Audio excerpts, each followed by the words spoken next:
السلام علیکم۔ اسلامیات کلاس ششم بٹانی سیریز ٹریئر آف نالج کا یہ ہم اسلامیات کا پورشن کر رہے ہیں۔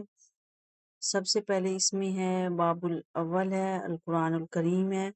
اس کا ترجمہ ہے اے پروردگار ہم پر صبر کے دانے کھول دے اور ہمیں ثابت قدمی اور کفار پر فتح یاب کر۔ ٹھیک ہے، آگے ہے دعا ہے اے پروردگار ہم نے اپنی جانوں پر ظلم کیا اور اگر تو ہمیں نہیں بخشے گا اور ہم پر رحم نہیں کرے گا تو ہم تباہ ہو جائیں گے۔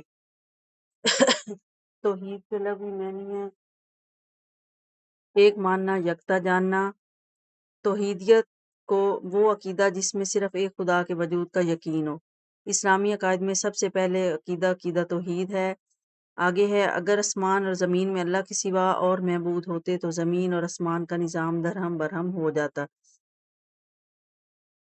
کثرت پرستی میں وہ عقیدہ ہے جس میں ایک سے زائد خداؤں پر ایمان ہوتا ہے۔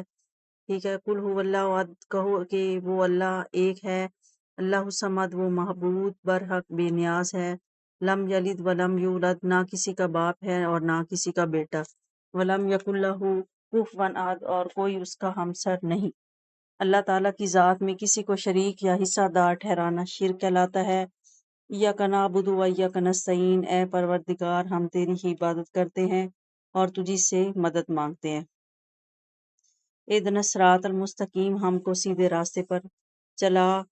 عقیدہ توحید پر ایمان رکھنے والا شخص جرأت مند اور بہادر ہوتا ہے۔